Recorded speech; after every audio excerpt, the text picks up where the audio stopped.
प्रधानमंत्री नरेंद्र मोदी आज मन की बात के जरिए देश को संबोधित उन्होंने किया और कोरोना को लेकर अति आत्मविश्वास से बचने को कहा। कोरोना वायरस कहर के बीच रेडियो कार्यक्रम मन की बात में प्रधानमंत्री नरेंद्र मोदी ने ये कहा कि भारत में कोरोना वायरस के खिलाफ लड़ाई देश की जनता लड़ रही है। भले ही कारोबार हो, कार्यालय की संस्कृति हो, शिक्षा हो या चिकित्सा क्षेत्र हो, हर कोई कोरोना वायरस महामारी के बाद की दुनिया में बदलावों के अनुरूप ढल रहा है। केंद्रीय कानून और न्याय और आईटी मंत्री रविशंकर प्रसाद की वेबसाइट हैक होने की खबर है। रविवार सुबह करीब 11 बजे इसका पता चला। जानकारी मिलने के बाद मंत्रालय की तकनीकी टीम इसे वापस संचालित करने में जुटी है। अभी वेबसाइट खुल नहीं रही, जिसे लेकर तकनीकी टीम की परेशानी बढ़ गई है।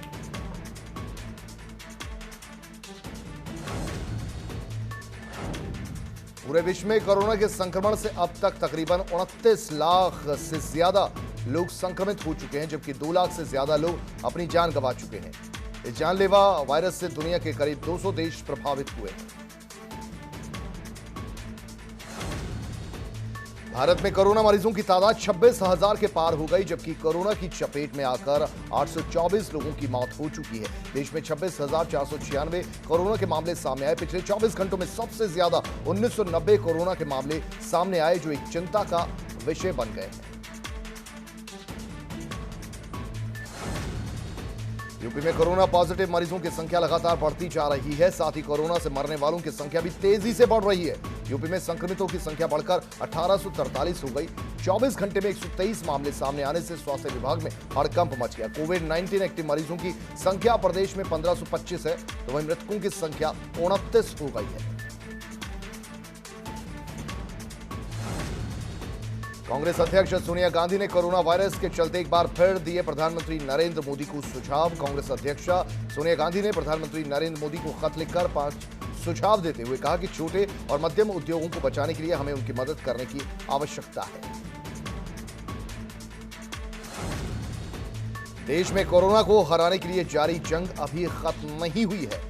केंद्र और राज्य सरकारें तमाम तरह की योजनाओं के जरिए लोगों की समस्याएं कम करने की कोशिश में हैं। वहीं कांग्रेस महासचिव प्रियंका गांधी वाड्रा ने ट्वीट कर केंद्र सरकार पर निशाना साधा। प्रियंका गांधी ने कांग्रेस की अंतरिम अध्यक्षा सोनिया गांधी की पीएम को लिखी चिट्ठी को पोस्ट करने के साथ ही अपने ट्वीट में इन सुझावों पर अमल करने की बात कही है। कोरोना वायरस के संकट को देखते हुए केंद्र सरकार के बाद योगी सरकार ने राज्य कर्मचारियों के महंगाई भत्ते में होने वाली बढ़ोतरी पर रोक लगा दी है। केंद्र और यूपी सरकार के इस फैसले पर कांग्रेस महासचिव प्रियंका गांधी वाड्रा ने ट्वीट कर दोनों सरकारों से सवाल पूछा और कहा कि सरकारी कर्मचारियों का महंगाई भत्ता किस तर्क से काटा जा रहा है। सरकार अपने अनाप शनाप खर्चे बंद क्यों नहीं करती। लॉकडाउन के बीच एक युवक को फरारी की सवारी महंगी पड़ गई। दरअसल एक रसूखदार पोर्शे कंपनी के करीब 85 लाख रुपयों की लग्जरी कार फरारी लेकर घूमने निकल पड़ा, जिसे पापड़ चौराहे पर पुलिस ने पकड़ लिया। पुलिस के जवान ने रोड पर युवक से कान पकड़कर उठक बैठक लगवाई और फिर चेतावनी देते हुए छोड़ दिया। सांसद गौतम गंभीर ने दिल्ली के मुख्यमंत्री अरविंद केजरीवाल पर हमला बोला। गंभीर ने ट्वीट कर केजरीवाल से सवाल करते हुए कहा कि आखिरकार वो लोगों की जान से और कितना खेलेंगे। गंभीर ने दिल्ली सरकार पर लोगों को जरूरी सुविधाएं मुहैया नहीं करा पाने पर आरोप लगाया। गौतम गंभीर ने कहा कि राशन दुकानदारों ने दिल्ली सरकार के दावों की धज्जियां उड़ाकर रख दी है। आज पूरे देश में अक्षय तृतीया मनाई जा रही है। ऐसा कहा जाता है कि इस दिन भगवान विष्णु और माता लक्ष्मी की पूजा करने से अक्षय फल की प्राप्ति होती है। अक्षय तृतीया के दिन का धार्मिक शास्त्रों पुराणों में भी जिक्र मिलता है। कहा जाता है कि इस दिन त्रेता युग की शुरुआत हुई थी।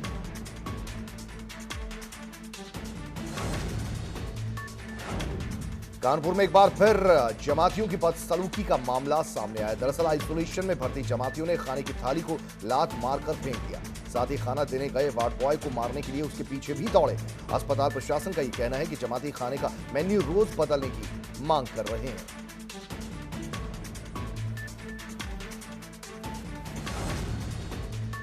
पूरा देश कोरोना की चपेट में है। लगातार कोरोना का ग्राफ बढ़ता जा रहा है, तो वहीं मेरठ में कोरोना वायरस से संक्रमित एक शख्स की मौत हो गई, जिससे इलाके में हड़कंप मच गया। दरअसल लाला लाजपत राय मेडिकल कॉलेज में किराना व्यापारी की मौत हो गई, जिसके बाद उनकी रिपोर्ट पॉजिटिव आई। वहीं मृतक के परिजनों ने सोशल मीडिया पर एक वीडियो अपलोड करके लापरवाही बरतने के आरोप लगाए।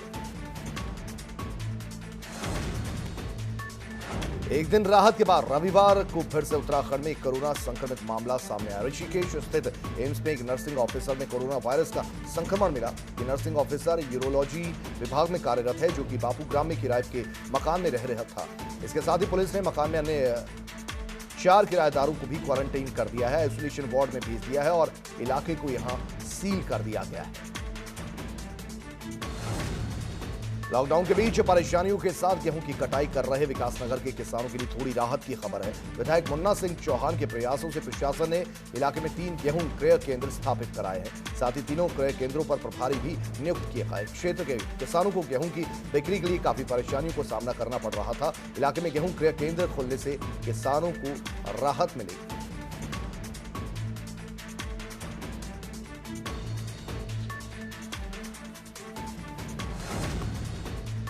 उत्तराखंड स्वास्थ्य विभाग पर स्वास्थ्य संबंधी किसी भी उपकरण या सामग्री की खरीद पर रोक लगा दी गई है। केंद्र सरकार ने राज्यों के स्वास्थ्य विभाग को एडवाइजरी जारी कर अब किसी भी सामान को न खरीदे जाने के निर्देश दिए। हाल ही में सुरक्षा के लिए जरूरी सामानों की गुणवत्ता को लेकर सवाल खड़े किए गए थे, जिसके बाद सरकार ने खरीदारी पर रोक लगा दी है।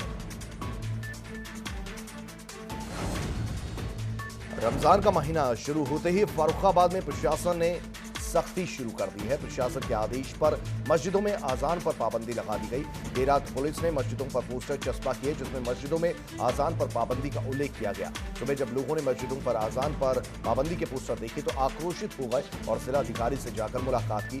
साथ ही जमात इस्लामी हिंद के अध्यक्ष मौलाना जफर कासमी ने भेदभाव का आरोप लगाते हुए इसे राजनीतिक फैसला बताया। सीएम योगी के शहर गोरखपुर में लॉकडाउन के बीच नगर निगम की बड़ी लापरवाही सामने आई। दरअसल यहां कचरा ढोने वाली गाड़ियों से लोगों के घरों तक राशन का सामान पहुंचाया जा रहा है और ये तस्वीरें डीएम ऑफिस के ठीक सामने की हैं। ऐसे में लोगों को कोरोना महामारी से छुटकारा मिले ना मिले, कोई दूसरी बीमारी जरूर लग सकती है। Greater Noida institute of medical sciences के निदेशक डॉक्टर विकास गुप्ता और मेरठ मेडिकल कॉलेज के प्रधानाचार्य के पीपीई किट पर सवाल उठाने पर पूरे महकमे में हड़कंप मच गया है। दरअसल शासन को भेजे गए पत्र में नोएडा स्थित जिम्स और मेरठ मेडिकल कॉलेज के प्रधानाचार्य ने पीपीई किट की गुणवत्ता पर गंभीर सवाल खड़े किए और कॉर्पोरेशन द्वारा आपूर्ति की गई पीपीई किट और अन्य सामग्री को मानकों के अनुरूप नहीं पाया। देश में कोरोना का प्रकोप बढ़ रहा है। कोरोना पर काबू पाने के लिए हर संभव कोशिशें की जा रही हैं। कानपुर में गोविंद नगर विधानसभा से बीजेपी विधायक सुरेंद्र मैथानी खुद अपने विधानसभा क्षेत्र में सैनिटाइजेशन करने पहुंचे। विधायक सैनिटाइजेशन के दौरान सोशल डिस्टेंसिंग का भी ख्याल करते नजर आए। आगरा में कोरोना पॉजिटिव मरीज कुंवरपाल सिंह का परिवार और बच्चे शासन प्रशासन से मदद की गुहार लगा रहे हैं। आगरा से सैफई मेडिकल कॉलेज भेजे गए कुंवरपाल सिंह डायबिटीज के मरीज भी हैं। परिवार वाले बता रहे हैं कि उन्हें आज 4 दिन से ना उन्हें डायबिटीज की दवा दी जा रही है और ना ही खाने पीने की कोई व्यवस्था है। परिवार ने वीडियो बनाकर सोशल मीडिया पर इसे वायरल भी किया है। यूपी सरकार दूसरे राज्यों में काम कर रहे मजदूरों को बसों के माध्यम से उनके घरों तक पहुंचा रही है। साथ ही रास्ते में उन्हें खाना और अन्य जरूरत की चीजें भी उपलब्ध करवा रही है। वहीं कासगंज में बाहर से आए मजदूरों को रोडवेज प्रशासन द्वारा बासी खाना देने की बात भी सामने आई। आपको बता दें कि 48 यात्री 2 बसों द्वारा कासगंज आए, जहां मेडिकल जांच के बाद उन्हें बासी खाना दिया गया। वहीं यात्रियों ने इसका विरोध किया और खाना डस्टबिन में डाल दिया।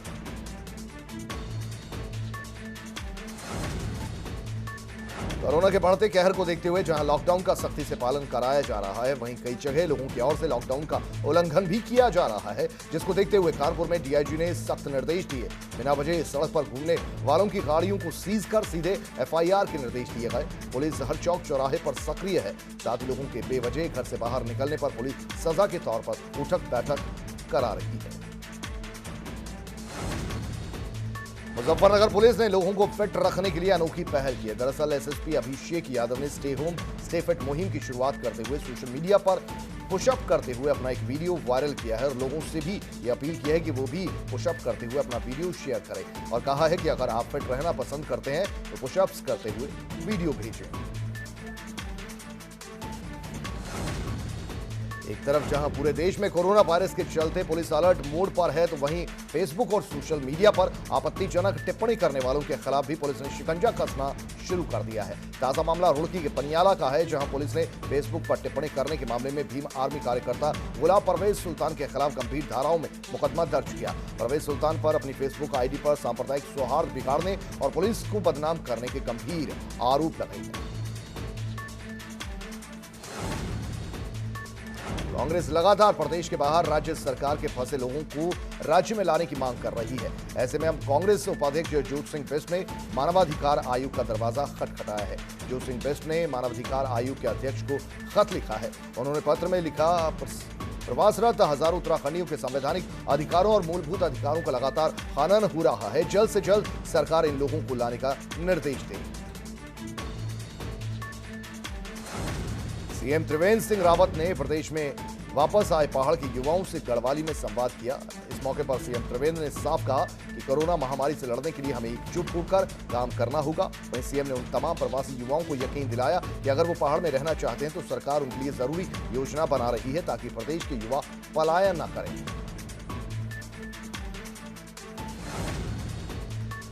उत्तराखंड में लंबे समय से गायब चल रहे 147 डॉक्टर्स पर कार्रवाई किए जाने को लेकर स्वास्थ्य मुख्यालय से अंतिम नोटिस जारी किया गया। इसके साथ ही बॉन्डेड डॉक्टर्स से रिकवरी किए जाने के आदेश भी जारी किए गए। स्वास्थ्य महानिदेशक अमिताभ उप्रेती ने बताया कि गायब चल रहे डॉक्टरों को बाहर किए जाने के बाद दूसरे डॉक्टर्स को सेवा का मौका मिल सकेगा।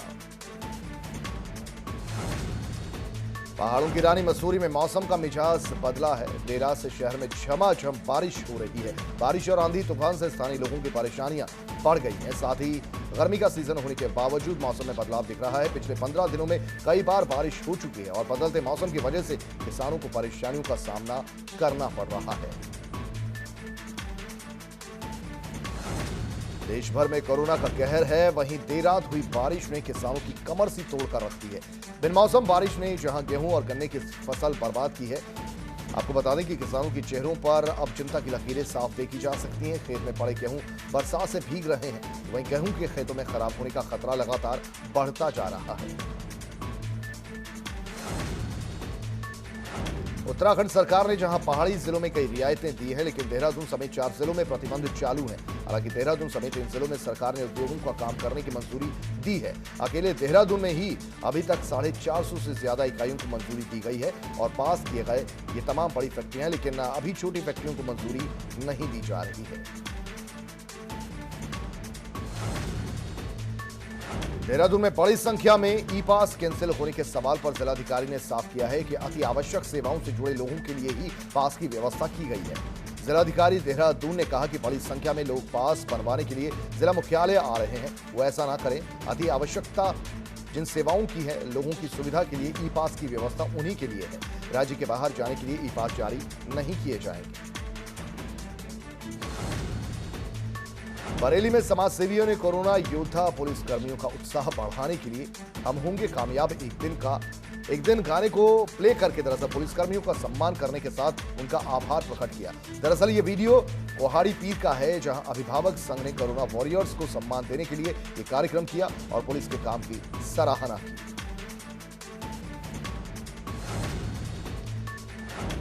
ऊर्जा मंत्री श्रीकांत शर्मा ने ऊर्जा विभाग के कर्मचारियों की तरफ से मुख्यमंत्री योगी आदित्यनाथ को मुख्यमंत्री सहायता कोष में 8 करोड़ 25 लाख रुपयों का योगदान का चेक सौंपा है। इसमें विभाग के अवर अभियंता, अधिशासी अभियंता और कर्मचारियों के 1 दिन का वेतन शामिल है। इस मौके पर पावर कॉर्पोरेशन के अध्यक्ष अरविंद कुमार, पावर कॉर्पोरेशन के प्रबंधक निदेशक एम देवराज शामिल थे।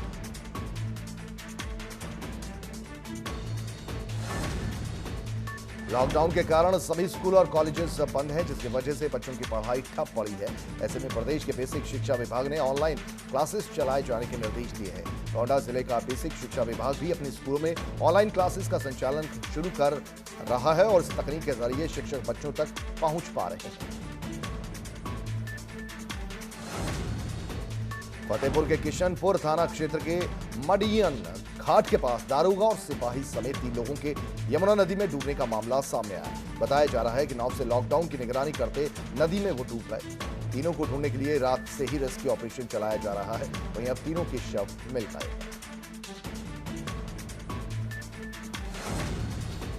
देश भर में फैले कोरोना वायरस ने जालौन में भी दस्तक दी है। जालौन में कोरोना का पहला मामला सामने आया, जहां एक चिकित्सक कोरोना पॉजिटिव पाया गया। जिले में पहला मामला मिलने से हड़कंप मच गया। मुख्यालय उर्रई में निकले पहले मामले के बाद डीएम ने पूरे मुख्यालय को पूरी तरह सील कर दिया है। चिकित्सक के परिजनों और उसके संपर्क में आए लोगों को भी क्वारंटीन किया गया है। रुद्रपुर की किच्चा विधानसभा के विधायक राजेश शुक्ला अपनी विधानसभा के प्रत्येक गांव को सैनिटाइज करने का बीड़ा उठाए हुए हैं। इस मिशन को पूरा करने के लिए किच्चा विधायक खुद गांव-गांव जाकर घरों को सैनिटाइज कर रहे हैं। इसके साथ ही खेतों में काम कर रहे मजदूरों को मास्क भी बांटे गए हैं और लोगों को लॉकडाउन और सोशल डिस्टेंसिंग का पालन करने के लिए लगातार कहा जा रहा है।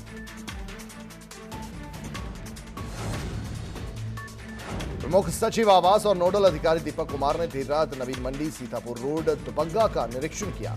इस दौरान उनके साथ जिलाधिकारी अभिषेक प्रकाश, पुलिस आयुक्त सुजीत पांडे भी मौजूद रहे। नई मंडी में प्रवेश करने पर दरअसल समुचित संख्या में थर्मो स्कैनिंग लगाने के निर्देश दिए गए। साथ ही वाहनों की आवाजाही को और नियंत्रित करने के निर्देश भी दिए गए। थोक दुकानों में सोशल डिस्टेंसिंग की निगरानी के लिए सीसीटीवी कैमरे बढ़ाए जाएंगे। आगरा में इस समय स्वास्थ्य सेवा चरमरासी गई है। यहां लोगों को ना तो इलाज मिल पा रहा है और ना ही अस्पताल ले जाने के एम्बुलेंस मुहैया हो पा रही है। इलाज न मिलने की वजह से आगरा में कई लोगों की मौतें भी हो चुकी हैं। वहीं सोशल मीडिया पर पैर में प्लास्टर लगे हुए एक शख्स को बाइक पर ले जा रही युवक का वीडियो वायरल हो रहा है। वायरल वीडियो ने आगरा स्वास्थ्य सेवाओं की यकीनन पोल खोल कर रखी है।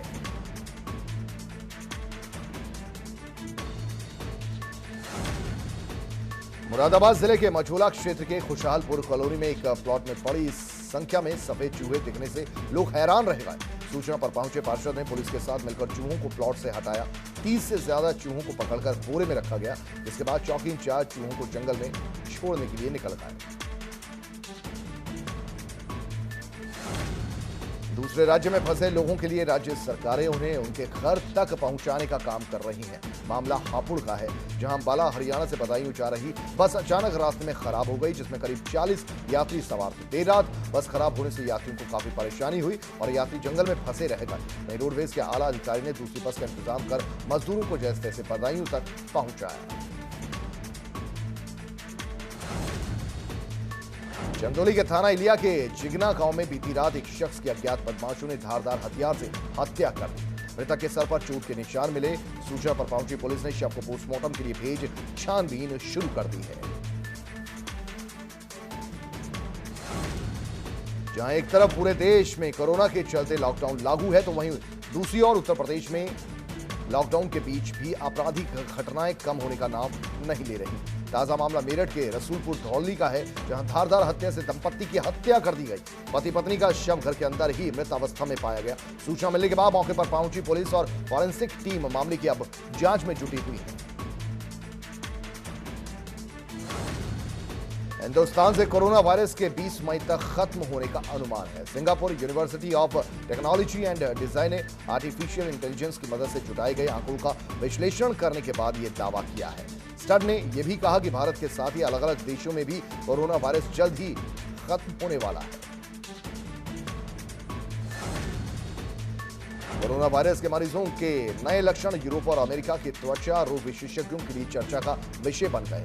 कोरोना के ये नए लक्षण खासतौर पर बच्चों और युवाओं में देखे जा रहे हैं। मार्च के महीने में इटली के कुछ त्वचा विशेषज्ञों ने कोविड-19 के मरीजों के पैरों और उंगलियों में सूजन पाई थी। इसके अलावा इन संक्रमित अंगों का रंग भी बदल चुका था।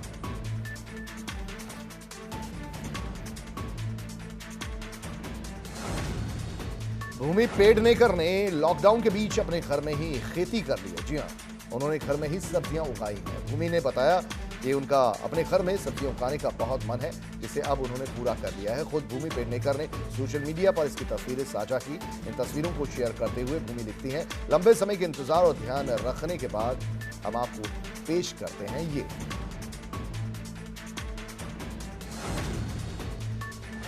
एक्टर इरफान खान की मां साइदा बेगम का 71 साल की उम्र में निधन हो गया है। उन्होंने कुछ वक्त पहले जयपुर के अपने निवास में अंतिम सांस ली। इरफान की मां लंबे समय से बीमार चल रही थी, जिसके चलते उन्होंने शनिवार शाम को दम तोड़ दिया। खबरों के मुताबिक इरफान खान लॉकडाउन के चलते अपनी मां के अंतिम दर्शन नहीं कर पाएंगे। वो इस वक्त जयपुर में नहीं है। सोशल मीडिया पर इन दिनों कुणाल खेमू और उनकी बेटी इनाया के कुछ वीडियो काफी वायरल हो रहे हैं। इन वीडियोस में कुणाल और इनाया खूब मस्ती करते नजर आ रहे हैं। वीडियो दोनों साथ में कसरत और करतब करते दिखाई पड़ रहे हैं। लॉकडाउन के चलते हर कोई अपने घरों में रहने को मजबूर है। इसमें कई लोगों का कहना है कि उनकी फिटनेस के साथ समझौता हो रहा है, लेकिन अब इन लोगों को गलत साबित कर रही हैं कंगना रनौत, जो इस लॉकडाउन में खूब पसीना बहा रही हैं और उनकी फोटो भी काफी वायरल हो रही है। सारा अली खान की भाई इब्राहिम अली खान के साथ एक फोटो तेजी से वायरल हो रही है। इस फोटो में भाई बहन की जोड़ी साथ में वर्कआउट के बाद रेस्ट करती नजर आ रही है। दोनों अक्सर कोई ना कोई पोस्ट सोशल मीडिया पर शेयर करते हैं जो काफी वायरल हो जाते हैं।